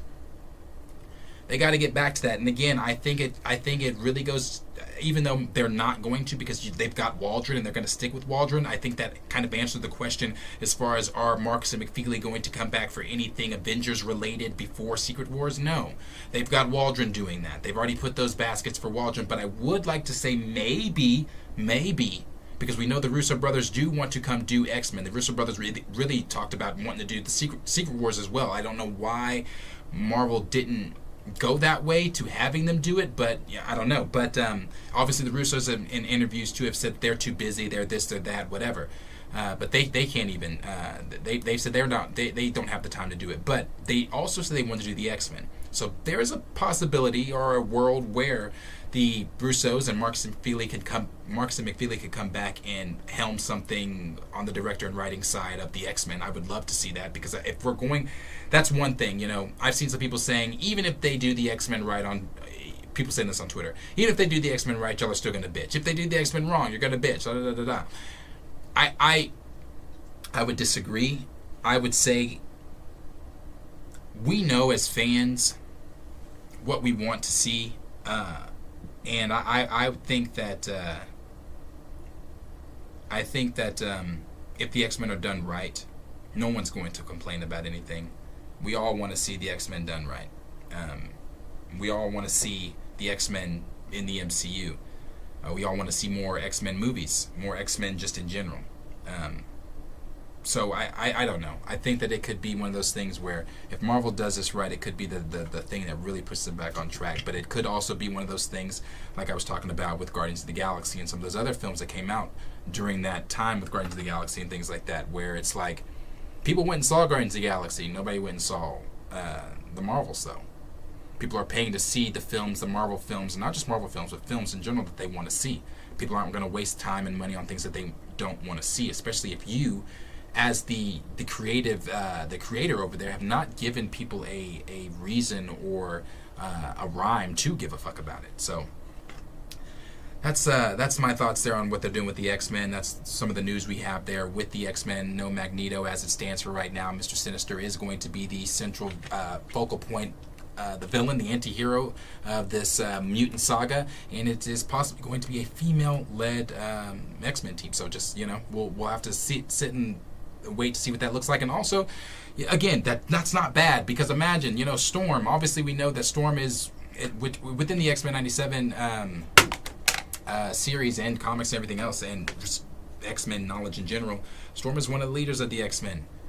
I mean, so that's not saying that can't be dope. It's just, you know, the wording. But let us know down below in the comments what you think. I'll read some of these comments here. That's right. Sit still. Let's read this. Okay, now you gotta get down. Alright, let's see. D Sizzle said one of the best X-Men antagonists next to Apocalypse, Magneto, and Selene. We've got Andre that said, please let the X-Men be done right. They are the first superheroes I remember loving as a kid. We got D Sizzle that said, agreed, Eric should be somewhere in the mix, right? Connoisseur Triple Salute said, I need a chocolate storm. Xavier Phoenix said, I would love to see Mr. Sinister as a live-action foe in the MCU. Yeah, like I said, we would all love to see it. Nobody's saying that it wouldn't be dope. It's just like, where the fuck's Eric? Andre said, I'm good with Mr. Sinister being the big bad, but make sure Magneto is also a threat, right? Gray said, Cyclops has to be the primary focus in the story with Mr. Sinister. Right. Anthony said, what do you think about a standalone Storm movie? I would love to see a standalone Storm movie. Do I think Marvel, the MCU, would ever do a standalone Storm movie? No, but you just asked me what I think about it. I think that would be great. I want to be negative. I think that would be great. I think that would be super, super dope to see a solo-led Storm film, to see Aurora become, Storm. It'd be dope. Liam said, I want Cyclops and Storm to lead the mutant saga along with Logan and Jean. Yeah, as it stands right now, even in X-Men 97, those are the leaders of the team. It is Storm and Cyclops. I would love to see Logan and Jean as well. I agree. Gray said the X-Men has always been female prominent. And exactly, and that's kind of what I was saying at the top there. Like, they are. Like, there's not the river doesn't run dry when it comes to the X-Men. There's nothing that you can pull out of the river and be like, with the X-Men, there's not really too much that you can, that I can really think of off the top of my head. So, like, it's not a problem, because even the pictures that I posted, the AI pictures that I posted, there was a lot of female the AI X-Men characters I shared on Twitter. Like, the female X-Men are dope. It's just like, what does that mean when you say what does that mean? That's all it is what does that mean? Johnny said, give me a Storm movie, I would love that, and they could use the movie to introduce T'Challa. T-Sizzle said, that Madeline Pryor plot is too complicated for the studio. They prefer to simplify everything, right? Xavier said, I also doubt they would ever touch Madeline Pryor or the Shire. Might be a little too inside baseball for normies. That's why I also think that they'll never do Moreland. For everybody that always asks, like, what do I think about Moreland with the Spider-Man over in the Spider-Man universe and things like that? Do I think that they'll ever? No, I don't. It gets a little complicated. Let's see. Raymond said, I want Storm, Cyclops, and Logan to lead the X-Men. Raymond also said, I doubt some of this stuff about the X-Men is true. May not be. We'll have to wait and see. We got Cornelius that said, Spider-Man gonna take his mask off. Kevin said, even if Disney, Marvel takes risk, people will still complain no matter what. Again, that's what I was saying, the take I saw on Twitter. No matter what the outcome is, people will complain. Official Liam G said, I love the Marvels, but I agree. They treat Carol as a joke, the only Avenger actor to have an Oscar, and they don't give her stories to match her caliber. Yep. No, that's Marvel's fault. That's not Brie's fault. People throwing shots at Brie and shit, that's not Brie. She's the actor. She's the talent. You have to show her where she needs to place her talent, and she can only do that with the writing. And some people can say, well, a good actor could take bad writing and still make it good. Yeah, okay, but when you are on a Marvel film, and we know what we know about Marvel sets, and we know what we know about Marvel wanting their films and their actors and things to go a certain way, I'm sure Brie probably feels trapped in whatever role they want her, because I'm sure, again, they want her to be the darling of the MCU, and that's just not who the fuck Carol is.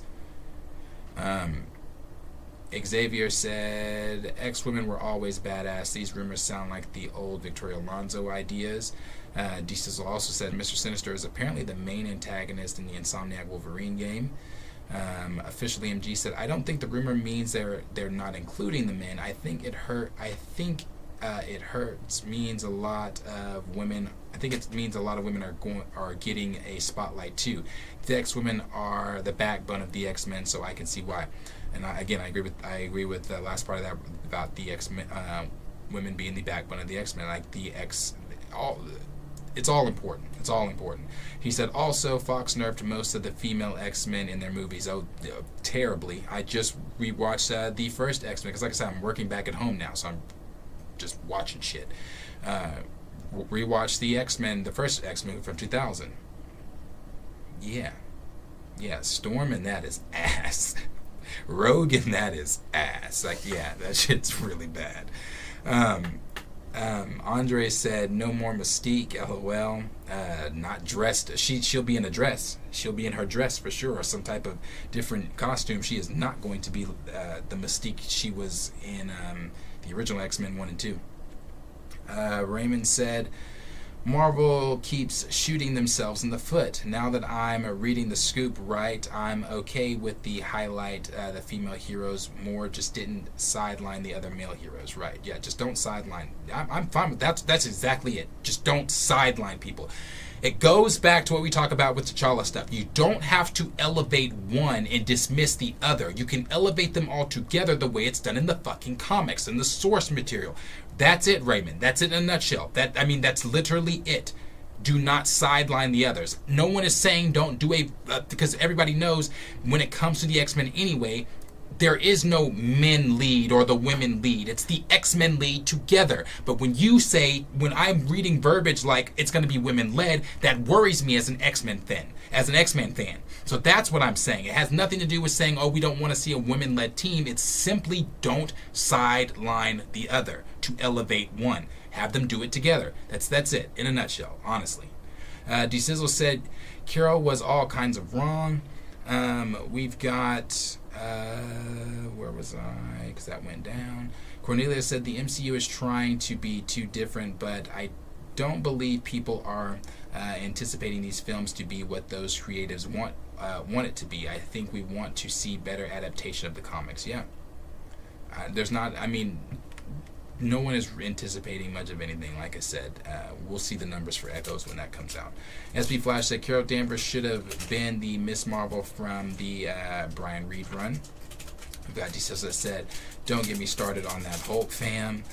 We've got Xavier that said they need to really regroup and refocus on the MCU. Officially MG said it's funny people want Rogue to take Carol's powers as if that doesn't set her up to become binary and join the X-Men. So LOL, I win either way. Cornelia said it doesn't have to be word for word, but the MCU shouldn't be worse than the comics because the comics should inform the story. All they have to do is build up from the comics, right? Raptor Cloak said DeWanda Wise would make a great Storm. And then Johnny said, is that a Flurkin? She acts like it. Stamina said, it's nuts that Guardians of the Galaxy 3 was 4th most successful film of the year. Right. Again, it just shows that people go to see what they fucking want to see. Cornelia said they should go with Astonishing X-Men to start the MCU X-Men. William Moloch said, it took me down. X-Men is going to be about Monica and Marie Rambeau getting Monica back to her own universe just in time for Secret Wars. Cornelia said, but replace Wolverine with Storm. I'm trying to see Emma Frost. Nico Bean said, whatever happened to logical and genuinely interesting stories, like for example, Jumper and Push from 2008. Why the fuck didn't not near one of those stories / franchises get fleshed out? I think Jumper's a great film, but who knows? William Moloch said they should have taken Carol feeling guilty about crushing a civil war more seriously. She caused a lot of problems and was so embarrassed she never came back to Earth because of it. They just didn't focus on any of that. Gray said Carol's a badass through and through. The writing has failed Brie more than anything. It sure has. Will said, wait, was that secretly Civil War 2? What are you talking about there? Cornelia said, I wonder if they're going to make Mystique trans in the MCU. Who knows? D-Stizzle said, Carol being from the 90s with Marvel's backstory, gender swapping Marvel with Hillary Clinton were the first red flags. Andre said, should the X-Men have a solo film or just do a team-up movie? Solo. Cornelia said, didn't Kevin Feige say he was he wants trans heroes? Kevin Feige said he wants a lot of different things in the MCU. He wants to be as diverse as possible. Oh, I almost said something, but I caught myself. Grace said, as long as it's the MCFU, Marvel Cinematic Fan Fiction Universe, I'm not optimistic. Cornelius was talking blue there. Let's see. Blue said, I was talking to Cornelius, and Reese said, what if season 2 Friday have T'Chaka and Killmonger? That's right. That is. I forget, but you know, I until I come on the platform here with you guys, I forget about a lot of projects. I forgot about What If, honestly. But yeah, so for me, the next project that the MCU, the Marvel is doing, is Deadpool. Anything outside of before Deadpool, I'm not checking for. Not really. I don't really care to watch either. I mean, I have a job to do to tell you guys if it's shit or gold, but it'll likely be shit. So I'm not, like I said, not checking for anything till Deadpool. But yeah, that's the comments there. That's the stories there for today.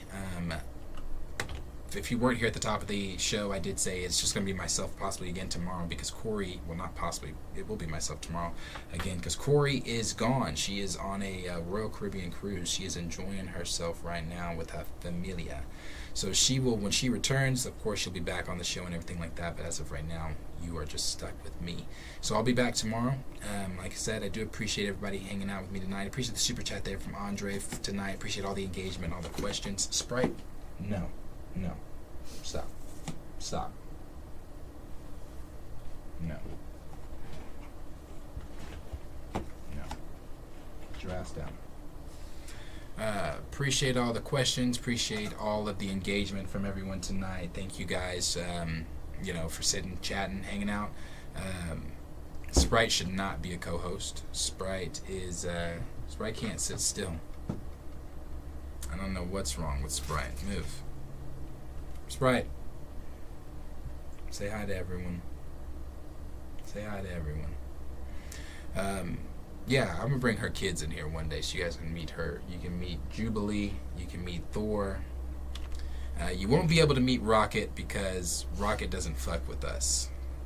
He lives here, but he does not fuck with his family at all. The only person Rocket fucks with is his father, but he hates the rest of us. You guys can meet the family one day. You guys met the dogs. Well, you met T'Challa at least, but you can meet the family. Meet the little cat family. But I appreciate all you guys. Happy holidays.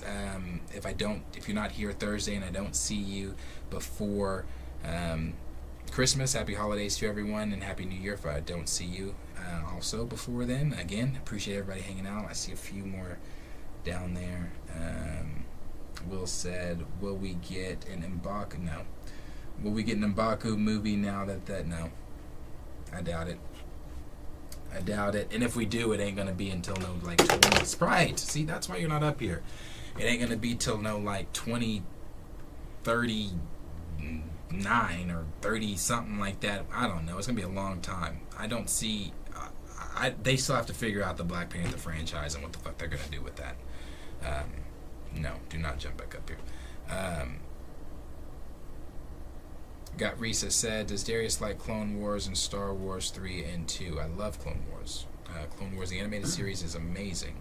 And Star Wars Episode 3 at one point, before I grew up as a Star Wars fan, was my favorite Star Wars movie. But then I grew up, and Empire Strikes Back is just obviously and most clearly the best Star Wars film. And then, for me, Episode 3 is my second favorite. But I really love Rogue One as well. Rogue One is a masterpiece, in my opinion.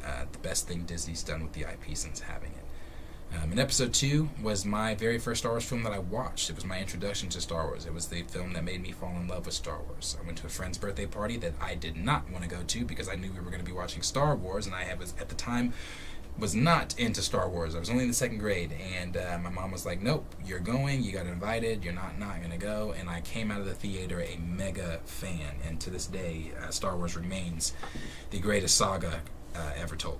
So yeah, Star Wars is the best. Gray said, like I always say, you can dress shit up in a tuxedo all you want, but at the end of the day, it's still a shitty suit. The MCFU in a nutshell, right?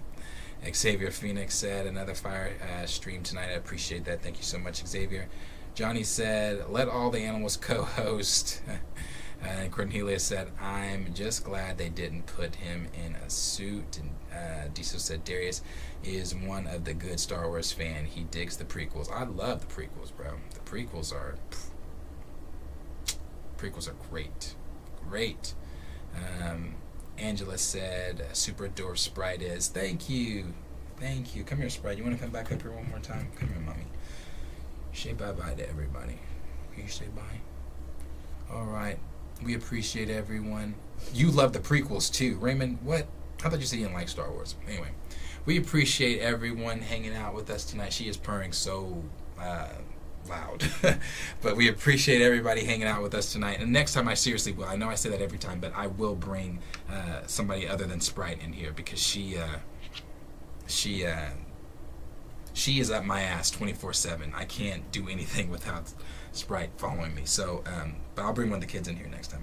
I'm serious. Appreciate everybody hanging out with us tonight. I know you don't, Raymond. You're not a Star Wars fan. Get out of here. Thank you guys so much. So very much. And I will see you all in the next stream, which is tomorrow. So I'll see you all tomorrow. Make sure that you set your... We're going to... Also, announcement. Central Standard Time. When Corey gets back, we're going to start trying to go live at 6 p.m. Central Standard Time instead of 7:30 Central Standard Time. So we're going to move up an hour and a half. Again, since I'm working from home and I'm off at a certain time and I'm not working overtime and things like that, I have more time. So I can get back to the streaming earlier and things like that. So we're going to go back to Sprite. Then get the fuck down. We're going to go back to streaming at that time. So 6 p.m. Central Standard Time is what we're going to go back to. Again, appreciate all you guys. Like, subscribe, share with your friends.